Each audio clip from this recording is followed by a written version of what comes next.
Dans l'assemblée des saints, assoiffé je me tiens, que ton onction descende sur moi.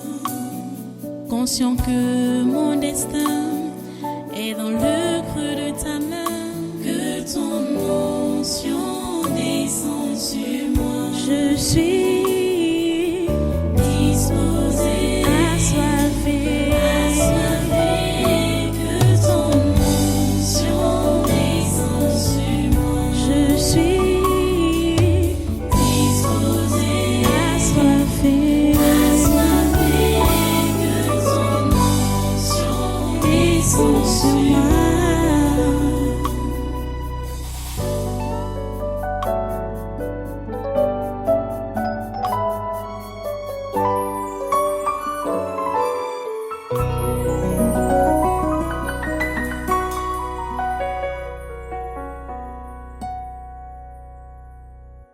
Vous voyez, repartons dans le même passage de Colossiens 3 là.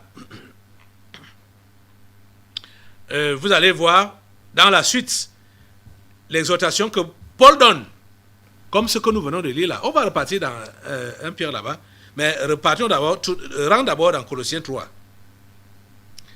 À partir du verset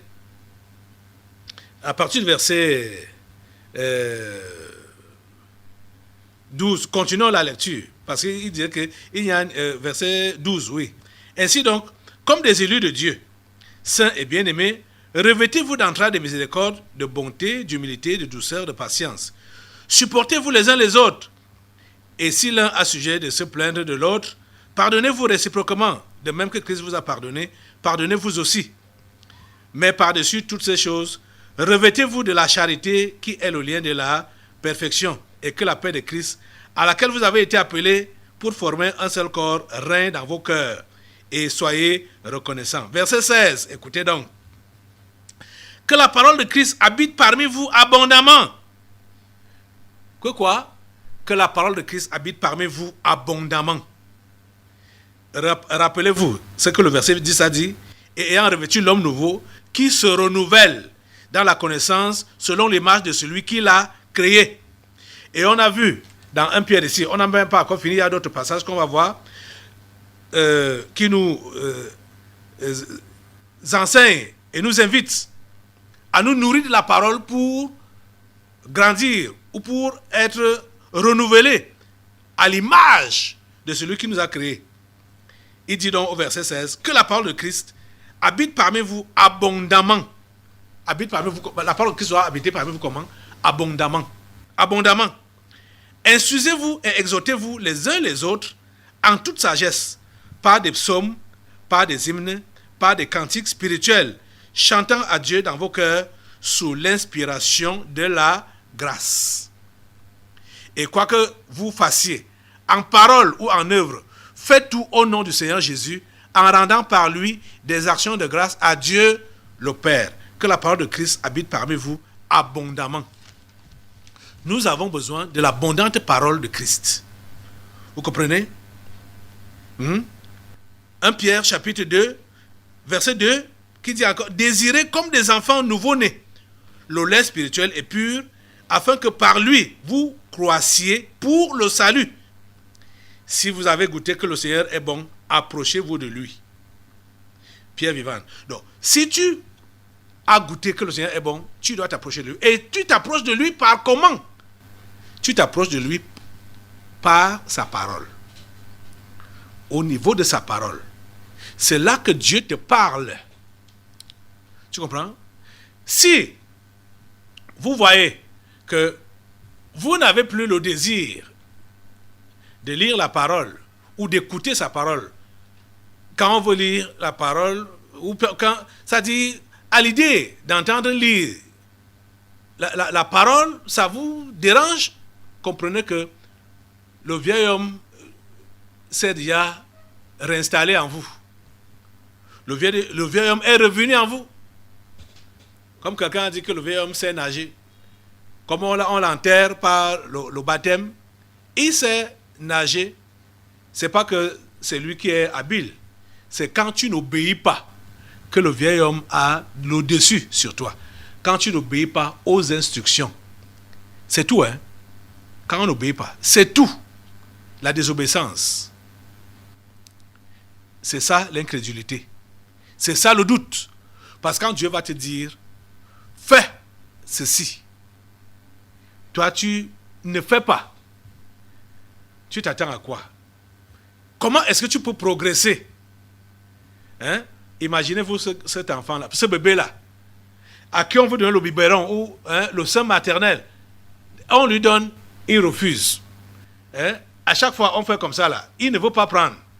Qu'est-ce qui va se passer? L'enfant, là, va mourir. L'enfant, là, va mourir. Même si on l'injecte avec les nourritures, même si on lui met ça par les sondes, machin, quelqu'un ne peut pas vivre toute sa vie avec les sondes ou avec les injections. C'est impossible.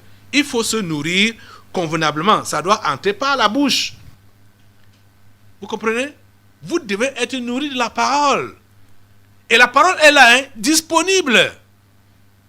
Mais, ce que nous remarquons, c'est que plusieurs sont têtus, rebelles, incrédules. C'est pour cela qu'ils ne prospèrent pas ils ne prospèrent pas avec Dieu. Vous comprenez? Allons dans l'autre passage, hein, comme le temps est déjà passé, on va peut-être revenir sur le deuxième passage là, dimanche, par la grâce de Dieu. Allons dans Jacques au chapitre 1. Jacques chapitre 1, à partir du verset 16. Jacques chapitre 1, à partir du verset 16. Voici ce qui est dit. Ne vous y trompez pas, mes frères bien-aimés. Toute grâce excellente et tout don parfait descend d'en haut, du Père des Lumières, chez lequel il n'y a ni changement, ni homme de variation. Il nous a engendrés selon sa volonté par la parole de vérité. Vous voyez que Jacques répète les mêmes choses que Pierre et Paul ont déjà dit. Il nous a engendrés selon sa volonté par la parole de vérité, afin que nous soyons en quelque sorte les prémices de ces créatures. Sachez-le, mes frères bien-aimés, ainsi que tout homme soit prompt à écouter, lent à parler, lent à se mettre en colère. Car la colère de l'homme n'accomplit pas la justice de Dieu.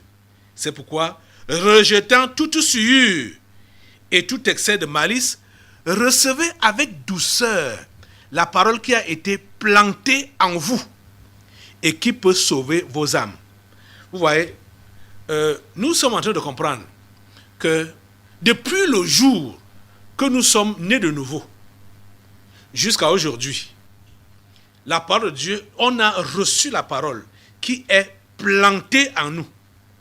Cette parole qui est plantée en nous, c'est elle qu'on doit nourrir, comme je peux dire, arroser chaque fois. Parce que en dehors d'aller dans la Bible, de lire la Bible, ce que tu lis déjà, ça ne doit pas s'envoler, ça ne peut pas s'envoler comme ça. Quand tu as réellement l'Esprit de Dieu, tu ne peux pas lire la Bible sans qu'il y ait une instruction qui reste en toi. Donc qui est plantée en toi. Depuis le jour de ta conversion et tout le temps que tu viens à l'église, on enseigne. La parole se plante en vous. Et qu'est-ce que la Bible dit donc de faire de cette parole? Vous devez la recevoir avec douceur. Donc vous devez la recevoir avec douceur. Donc ne pas la brutaliser. Ne pas vous fermer à elle. Et quel est le conseil qui est encore donné, verset 22? Mettez en pratique la parole. Donc, pour montrer comment tu reçois la parole de Dieu avec douceur, tu la mets donc en pratique. Mettez en pratique la parole. Et ne vous bornez pas à l'écouter en vous trompant vous-même par de faux raisonnements. Vous voyez? Qu'est-ce qui fait à ce que plusieurs de ceux qui peuvent écouter la bonne parole n'arrivent pas à la pratiquer? Ce sont les faux raisonnements. Et ce qui est à l'origine du faux raisonnement, c'est quoi? C'est l'incrédulité, c'est le doute et L'incrédulité, le doute, c'est quoi? C'est la désobéissance. Parce que quand on ne veut pas obéir, c'est là qu'on commence à raisonner. C'est là qu'on commence à philosopher. Parce qu'on ne veut pas obéir. Vous êtes en train de comprendre ça? La parole de Dieu est simple. Elle est simple. Et elle est praticable. Ceux qui ne la pratiquent pas décident juste d'être des désobéissants. Tu es capable de pratiquer la parole. Tu es capable de la mettre en action dans ta vie et de ne pas être un auditeur oublié. Tu as compris ça? Tu as cette capacité. Cette parole-là est plantée en toi.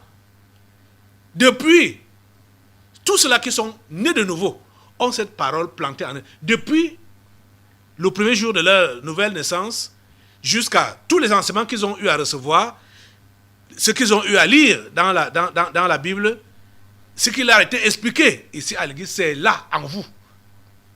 Ce que vous devez seulement faire, c'est de cesser de raisonner. C'est de cesser de raisonner. Vous comprenez ça? Cesser de raisonner, d'argumenter. Les faux raisonnements. Arrêtez cela. On va arrêter comme ça aujourd'hui. On va revenir dimanche.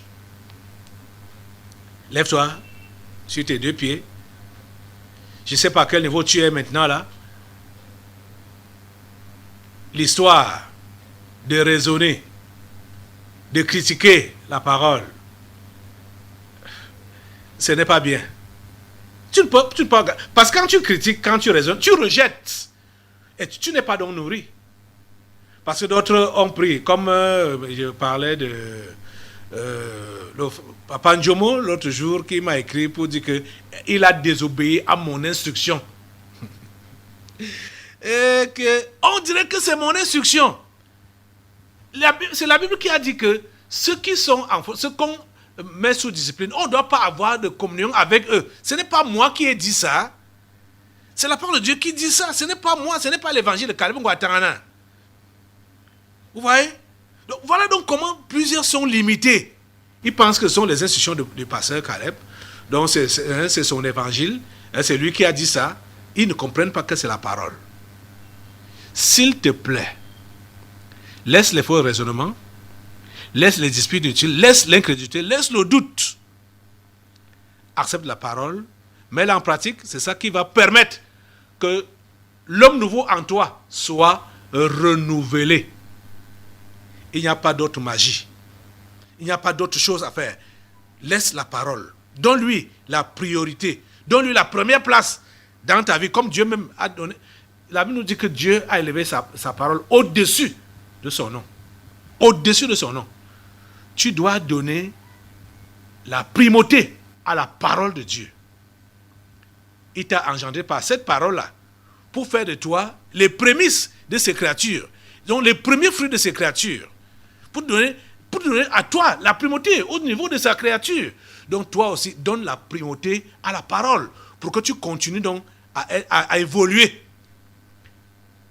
à l'image, selon l'image de celui qui t'a créé. Seigneur, aide chacun. Au nom de Jésus, aide cet homme, aide cette femme. Aide tes enfants, Seigneur, à te ressembler. En acceptant d'appliquer ta parole au quotidien. Quelles que soient les bagarres, quelles que soient les luttes. Seigneur, donne-leur aujourd'hui d'abandonner les faux raisonnements et de se plier à tes directives. Merci, ô Dieu, de nous écouter. C'est au nom de Jésus-Christ de Nazareth que nous avons prié. Amen. Amen. Ok, assois-toi. Nous allons maintenant passer aux délivrances prophétiques. Dans l'assemblée des saints, assoiffé je me tiens, que ton onction descende sur moi. Conscient que mon destin est dans le creux de ta main, que ton onction descende sur moi. Je suis disposé, assoiffé, que ton onction descende sur moi. Je suis disposé, assoiffé,